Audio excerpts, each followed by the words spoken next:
I can tell you exactly when the world changed for me. It was in 1984 when my home computer stopped being a low-rent platform arcade machine and became the cockpit of a starship.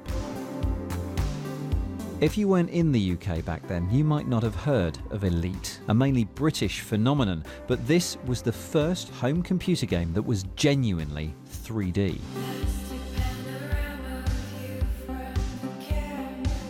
And it was hard. Even parking could get you killed.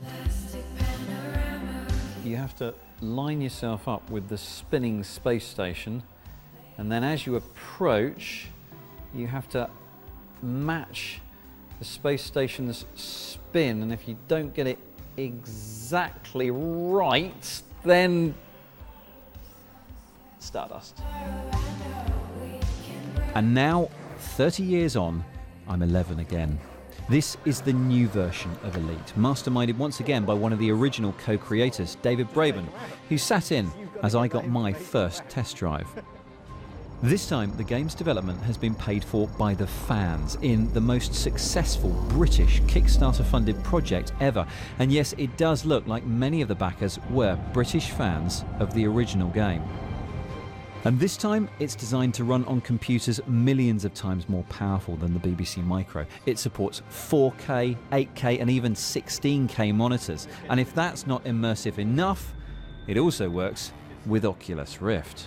This is what I wanted the game to look like in 1984. This is what the game did look like to me in my head in 1984. There are my hands. I can see my hands on the controls. They're weird hands. Look at those. I've got black gloves on. This is insane. In today's world, many video games are an online affair. They give players the option to connect, collaborate, and compete with others over the net. Elite, though, has taken this a stage further. The action happens against a background story of politics and power that depends heavily on the actions of other players. And that means if you're not online, you cannot play the game, even in single-player mode. And that's certainly caused a bit of a fuss. This game is available online, and so it has to be downloaded anyway.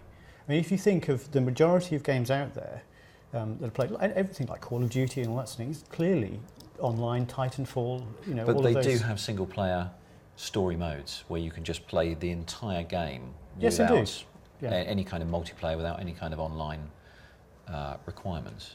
Sure. And you can get to the end. Well, you can play. You can play the combat tests, all of the offline on this game. But just the combat tests. Yes, I know, and that's why we did say, you know, and it was something that I had wanted to be able to do with this. It's just as we progressed through development, you know, that it became more and more clear that the game would be incredibly empty if it were purely offline. And as players head out into that void, they might just notice that it is a very accurate copy of the real Milky Way galaxy.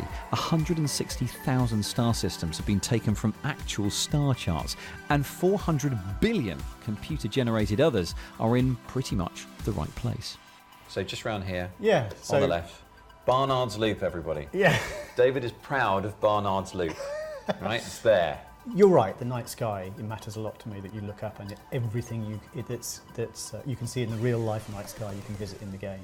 I mean, I love it when essentially when people look up to the stars. When people, you know, it's our future. We're on a tiny little speck in a tiny little system in a vast galaxy, and I find that idea both mind-boggling and very exciting. Yeah, it is exciting. As exciting for me as it was in 1984. But once again, this is a long game that needs lots of practice. And right now, I've got a Clip Christmas party to get back to. Victory roll.